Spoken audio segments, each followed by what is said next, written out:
It's 5:53 a.m. on a Monday, right before Christmas, and I'm recording this on my phone. There's no way in the world I would be on video right now.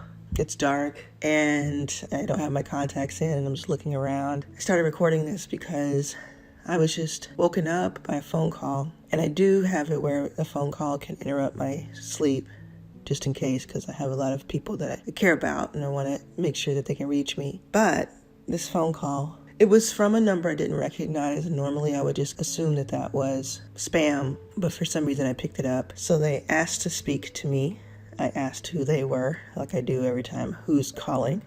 That's what I do. And she was very, very nervous, and she could barely say her name or what she was calling about. It's almost like she was surprised that I responded, let alone answered. And she said, I'm a musician and I'm trying to get a sponsor or an investor for my work. Normally, I was so sleepy, I would have just said, hey, that's not what we're doing here. This is my personal number, right?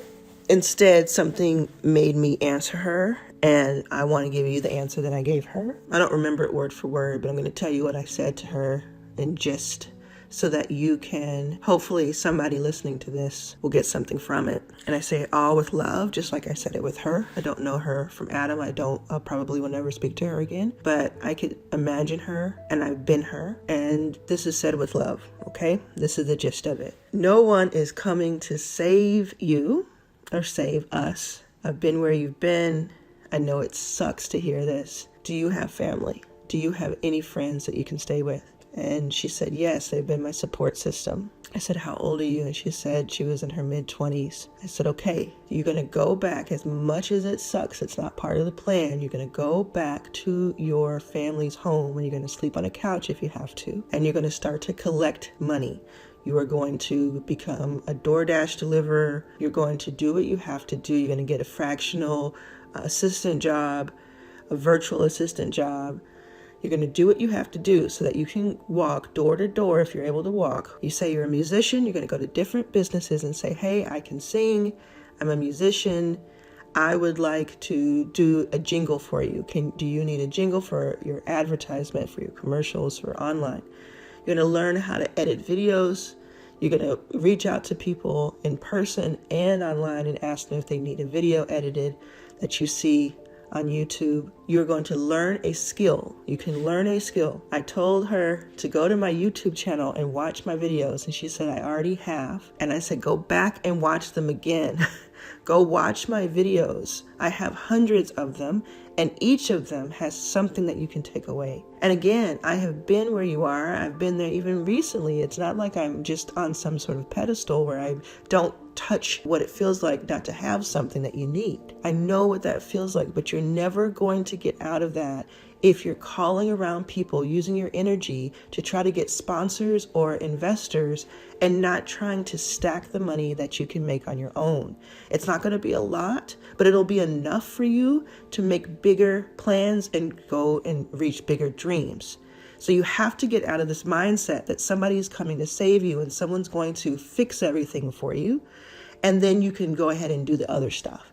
You have to get out of that mindset. If you're in that mindset right now where you think one phone call is going to change everything for you, like in some sort of television show or movie, you have to get unstuck from that, or you'll be stuck there for the rest of your life or for years and years. I was 34 before I had any kind of chance. I worked and I looked for jobs. I looked for 100 jobs when I was 34. 100 are jobs I looked for, and I took stock of every single one of them. And I was rejected over and over and over again.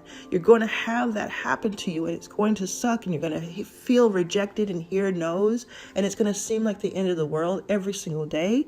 But you have to keep trying, and you have to do things that you don't want to do as long as it's safe. And I kept saying, as long as it's safe.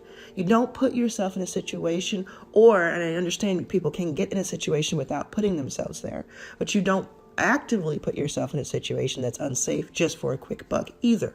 You don't demean yourself for a quick buck either.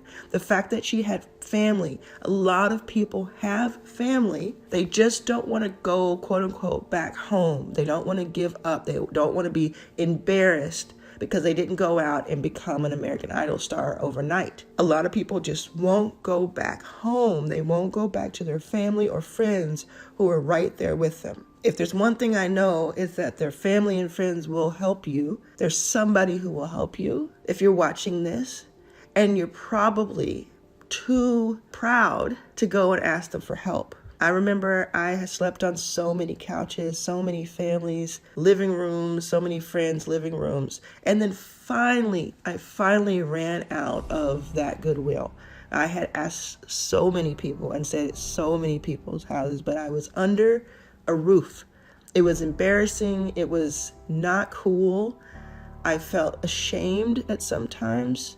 But I was safe under a roof and I had food. And that's what you have to do. This person said that they were being kicked out of a hotel within hours and they needed some place to stay. And I think they were trying to appeal to the fact that I had been homeless before, but that was at the end of a very, very long rope. I was 34. She was mid-20s.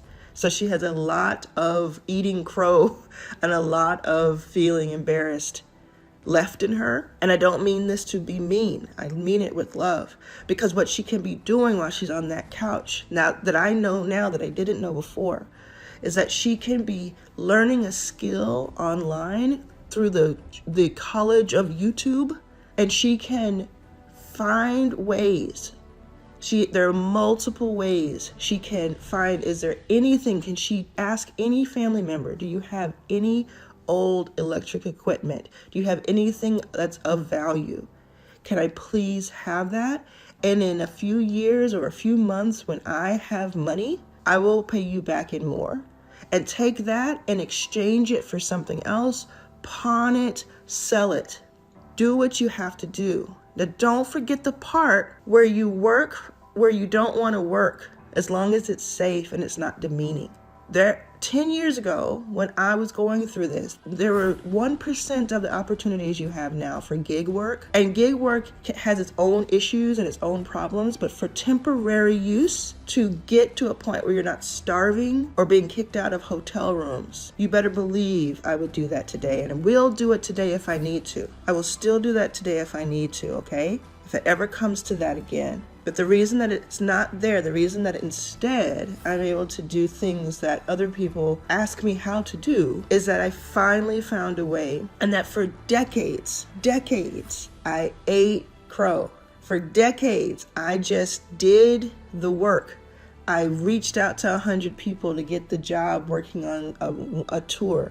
I reached out to 100 companies that were tech startups for the most part after that, and to try to get work. I used my creativity. I went online and I said, hey, if you send me $30 through PayPal, I'll get on an hour-long call with you and I'll teach you about blog posting and building a blog, because that's what I know. I don't know a lot. I don't have a lot of experience. I haven't done a ton. I didn't go to college, but I do know about building a blog in 2015 and 2012. So if you pay me $30, this is me 10 years ago and 12 years ago. If there's something that you know how to do and you haven't tried to get people on phone calls, then you have missed out.